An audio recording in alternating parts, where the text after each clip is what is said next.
Tomorrow morning, Dad packs up and leaves. I already signed the papers. Sold the lake house outright, and your Ford too. Jackson said it while I was bent under the hood, my hands still slick with cold oil. I didn't look up. Outside, the winter wind slammed against the garage door, like a reminder that Christmas was close. That house, that car, they were things I had held on to my whole life. The irony was this. The child I raised believed I no longer had the right to keep them.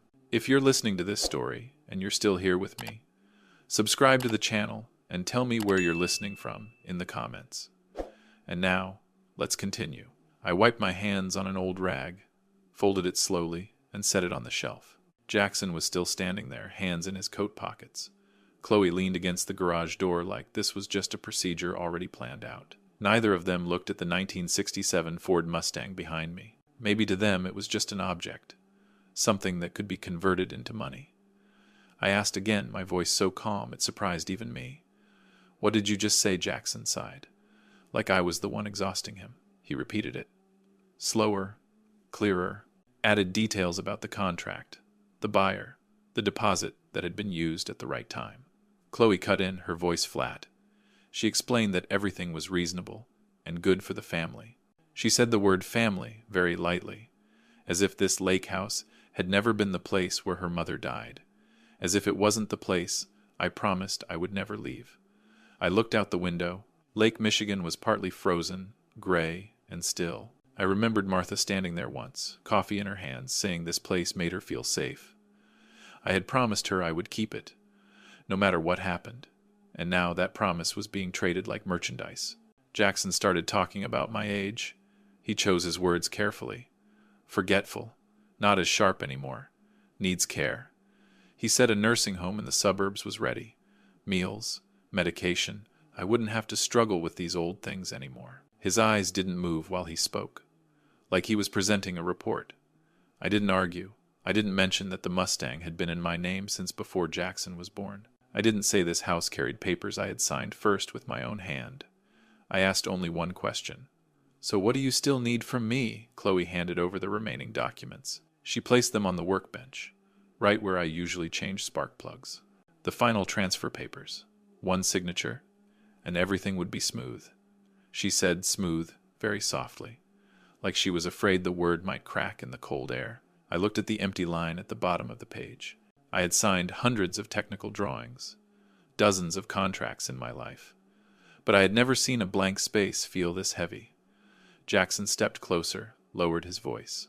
He said if I cooperated, things would be easier to breathe for everyone. He didn't say what would happen if I didn't sign. He didn't have to. In that moment, I understood a simple contradiction. I had spent my whole life fixing broken things, but somehow I never learned when this relationship broke. I taught my son how to stand straight. I never taught him how to look back. I folded the papers, slid them aside. I said I needed time to pack my things. Jackson looked relieved, like it was already settled.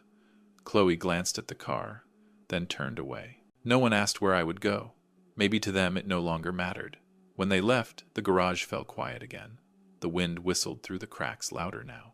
I stood by the Mustang for a long time. I opened the hood, not to fix anything, just to look. Martha once told me this car wasn't just metal. It was memory. I placed my hand on the engine. It was ice cold. That night, I didn't sleep. I sat in the workshop packing old tools into a wooden box. Each wrench, each bolt, belonged to a chapter when I believed I had lived right. I didn't cry.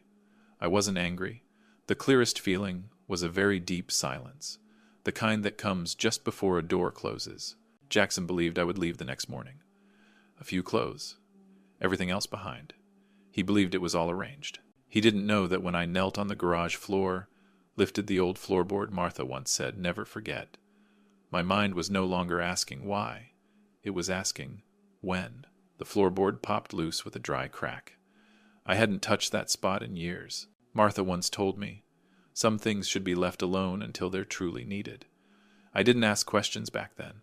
I just did what she said. Beneath a thin layer of dust and the smell of old wood sat a gray metal box. The edges were chipped. The lock was rusted, but still solid. I set it on the workbench and sat down very slowly. The wall clock ticked in steady beats. Outside, the wind kept moving across the lake.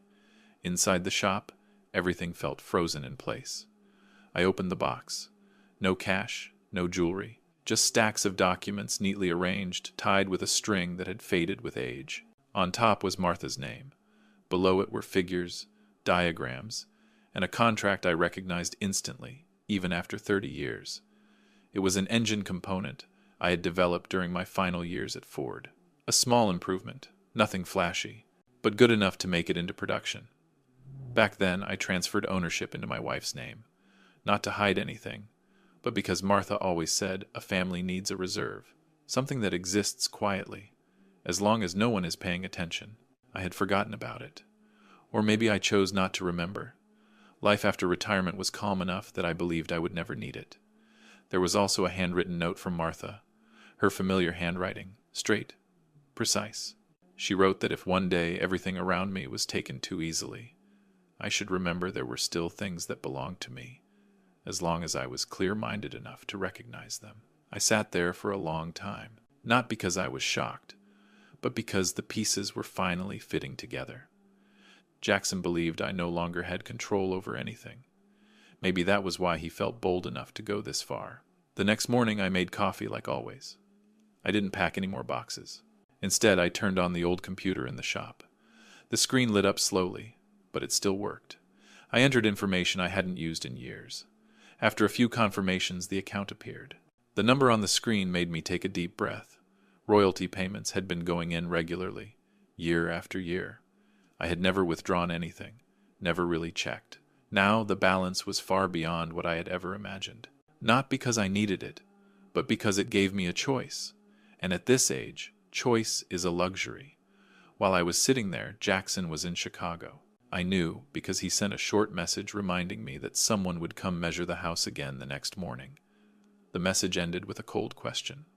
Was I ready? I didn't reply. Around noon, I called an old friend. We had worked together during my final years at the company. He referred me to a lawyer who specialized in family matters that weren't exactly peaceful. An appointment was set for the same day. I didn't tell him much. I just said I needed to know where I really stood. The afternoon passed quickly. When the lawyer sat across from me in the shop, he went through every page Jackson had sent. The more he read, the tighter his expression became. Some signatures didn't match. Some clauses were being used outside their purpose. More importantly, there were documents I had never signed. He said I had more than enough grounds to freeze every transaction. He also said reporting it immediately would end things very quickly. I listened, but I didn't rush. I asked him something else. What if I didn't want this to end quickly? He looked at me, stayed quiet for a few seconds, then nodded. Some roads are longer, but they force people to walk all the way to the end. That evening, I drove out to the lakeshore. The air was cold. The water darkened as the light faded. I stood there thinking about Jackson and Chloe. I imagined them sitting in a brightly lit restaurant, talking about the house, the car, how neatly everything had been handled. They wouldn't be thinking about me. And, strangely enough, that made me calm. I returned to the shop and locked the door carefully. Before turning off the lights, I looked back at the Mustang. It was still there, whole, silent. I knew this confrontation wouldn't begin with noise. It would begin with preparation, and I was no longer standing still. The next morning, I didn't go out to the lake. I stayed in the shop, not because I feared the cold, but because I needed that silence to think clearly.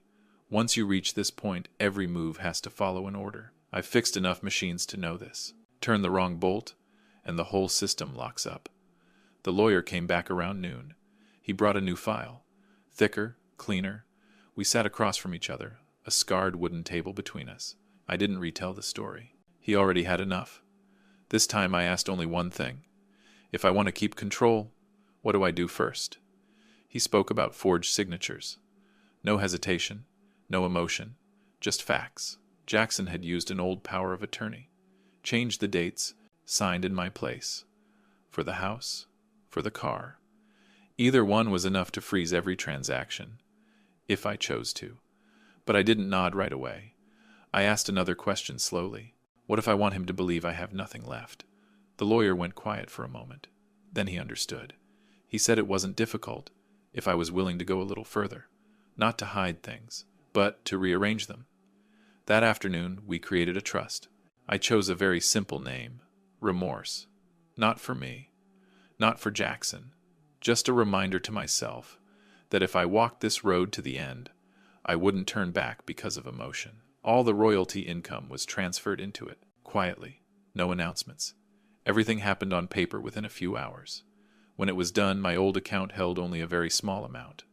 Looking at it, I didn't feel loss. I felt emptiness, the kind that was necessary. That night, I deliberately left the computer on in the shop. The screen was still glowing when I walked away. I knew Jackson would come. He always believed I was careless. This time, I let him be right. The next morning, the call came. Jackson's voice was different. Not sharp, not cold like before. He asked if I had checked the account. I told him I couldn't remember the password anymore. I spoke slowly. Honestly, on the other end, there was a short pause. I pictured him staring at the number he believed was my entire life. After that call, I knew I had found his breathing rhythm. At the same time, my lawyer contacted the buyer of the house, a man I had never met, but someone who knew Jackson's name very well in financial circles. The request to speed up the handover came from his side. I didn't ask why. I only needed to know that time had begun leaning toward me. Jackson started texting nonstop. At first it was pressure, then irritation. He said the buyer was pushing hard, that the contract carried heavy penalties if the house wasn't delivered on time. I replied with short messages. No promises, no refusals. I said I was packing. I said I needed more time. Chloe began appearing in the messages too. Her tone was softer, gentler. She called me Dad, something she rarely did before. She talked about family, about how things would be better if I cooperated. I read everything. Then I turned the phone off. That afternoon, I drove to the notary's office. I didn't sign anything. I only asked for copies of the old documents, seeing my signature placed beside lines I had never read. I didn't feel angry.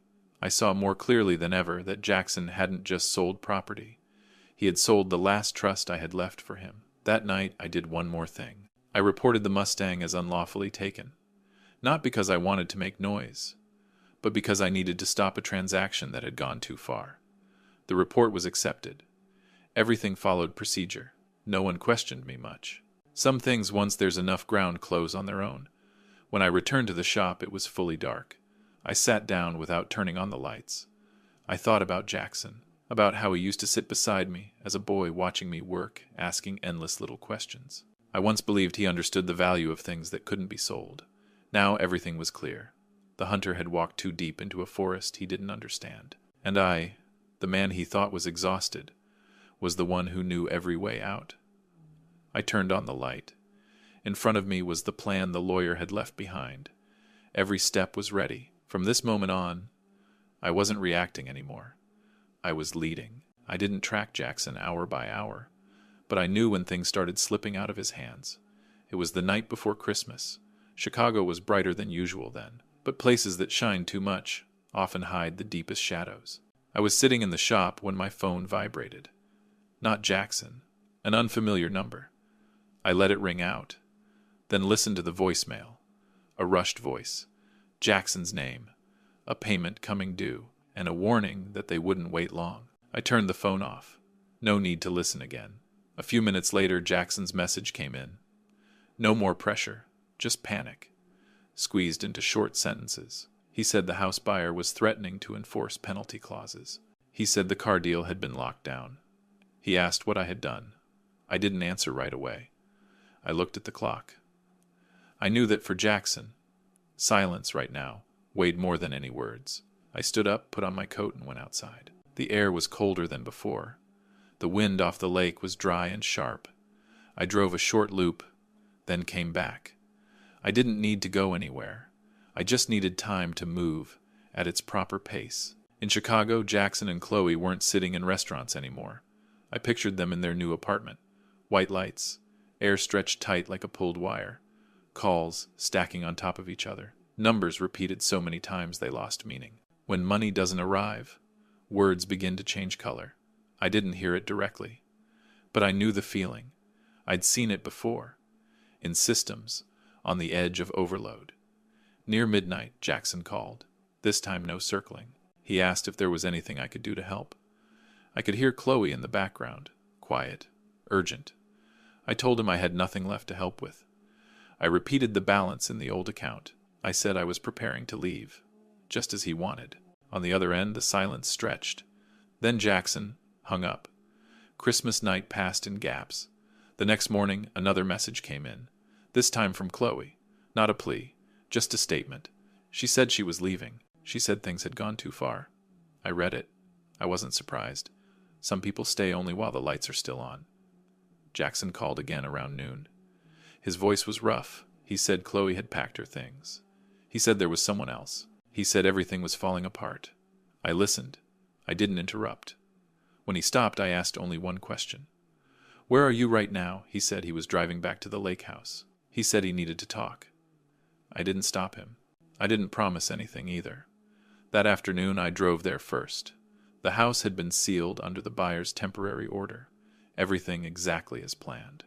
I stood outside looking through the glass. Inside, nothing had changed, except it no longer belonged to Jackson. I heard a car stop behind me. Jackson stepped out. His walk wasn't quick anymore.